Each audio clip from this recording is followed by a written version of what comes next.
Я хочу сказать, что нас тут собрало, конечно же, это несчастье, да, и лишним не будет и соболезнования принести. Я приношу свои соболезнования этой семье, которой вот пострадал ребенок.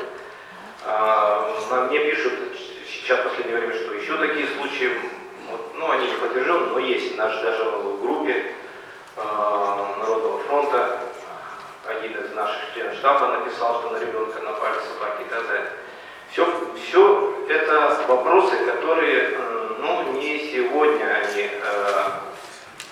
обозначились. Это проблема застоявшая. У всех есть дети, и все также озабочены тем вопросом в части безнадзорных собак.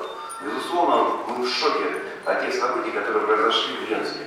И мы стараемся, и вот как Валерия Сергеевна сказала на сегодняшний день, да, предприятие, не имея источников, по сути дела, от выполнения данных функций, а это немалые денежные средства, выполняет эти задачи. Трудно, тяжело, но делать правильно. Сказать, что бездействует, но язык просто не поворачивается. Мы с вами, горожане, живем в Якутске, да? Наши дети ходят по улице, и мы хотим, чтобы они оставались и были здоровыми, а полномочия нам потом не переданы. И, соответственно, финансирование тоже никакое, да? Когда споры идут, достаточное финансирование, недостаточное финансирование, правда сегодня состоит в том, что никакого финансирования нет. Меня очень часто спрашивают: Валерия Сергеевна, сколько из государственного бюджета вы получили по состоянию, как, допустим, вот на вчера, на 29 января? Вот отвечая на этот вопрос, потому что этот вопрос я слышу чаще всего, я говорю: 0 рублей, 0 копеек. Ничего мы не получили. И это первая проблема, которая имеет именно практическое применение. И с Валерием Алексеевичем я полностью согласна, да, но не стоит скрывать, что эта проблема носит экономический характер. Чтобы справиться с любыми изменениями и вообще с безнадзорными животными, нужны хоть какие-нибудь деньги. Но для начала, да, нужно передать соответствующие полномочия. Сегодня нужно сказать, что пункт передержки животных, он не существует в правовом поле. Содержание животных в пунктах передержки животных с 1 января 2020 года законодателем не предусмотрено. Если собака живет на этой территории постоянно, она же ее воспринимает как свою, значит, соответственно, вероятность, что у нее агрессивность по отношению к вторженцам, к пришельцам, в том числе и людям, будет выше. Значит, кварталы деревянной двухэтажной застройки – это просто зона риска априорно. Дальше, пожалуйста. Но при этом деревянная застройка тоже разная бывает. Вот коттеджная застройка, где сплошные заборы, где нет мусорных баков открытых, нет тех мусорных полей, которые я показывала. Численность существенно ниже, просто в разы ниже, чем в тех кварталах, где есть многоквартирные дома и не убирают вовремя мусор.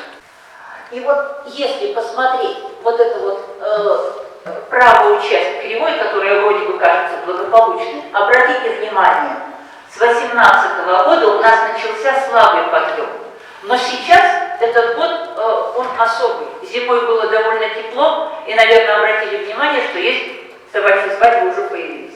Размножение началось рано. То есть очень большая вероятность, что вспышка численности начнется вот с этого сезона размножения. И получается, что какая бы ни была хорошая система там предложена, питомника, подкормки и так далее, пока мы не решим социальных проблем, эта проблема безнадзорных собак останется. Нам необходимо наладить работу жилищно-коммунального хозяйства, ужесточить контроль со стороны мэрии не только жилкоммун, но еще и общепит. Может быть, кто-то знает, что вот в парке на входе было кафе, в летнее время функционирует кафе. Как только оно начинает функционировать, там начинают концентрироваться безнадзорные собаки. Разгоняют белок, разгоняют людей. Значит, соответственно, это... И кроме того, конечно же, индивидуальный фактор. Ладно, мы можем говорить, что мы всех там призовем к порядку. Но прежде всего надо призвать к порядку себя. Хорошо бы на уровне города урегулировать какие-то отношения, более жестко гуманное отношение человека к собаке.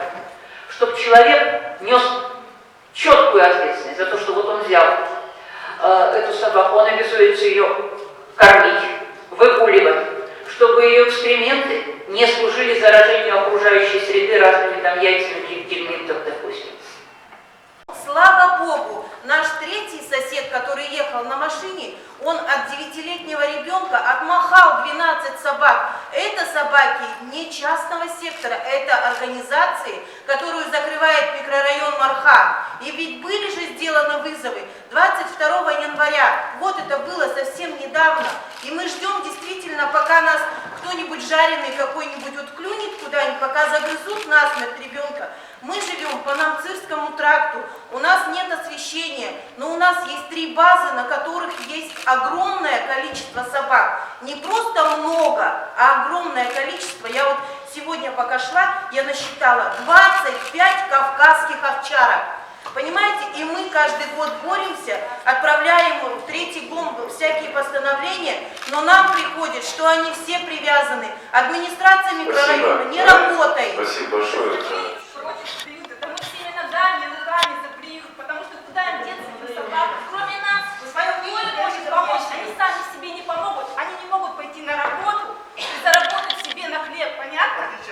Поэтому, в отличие от вас, поэтому... Вообще, зачем собрание такое собрание? Вообще непонятно, для чего. А собака сама себе не поможет. А вы Для чего собрание? Непонятно. говорите, что С какой целью собрали такое собрание? мы все за приют. Я не говорю, что приютов не надо строить. За счет каких средств? Вы реально посмотрите, давайте объединять и строить приюты. Спасибо большое. Понятно, позиция ясна. Вы компетенции оплачивать за приют. Уважаемые друзья, мы обещали друг другу в самом начале переходить на личности. Девушка, еще раз, вы задали вопрос, будьте так добры сесть. Это не они создали такое. Это горожане создали такое. Поэтому они Спасибо. обязаны платить из своего У нас следующий налога. выступающий.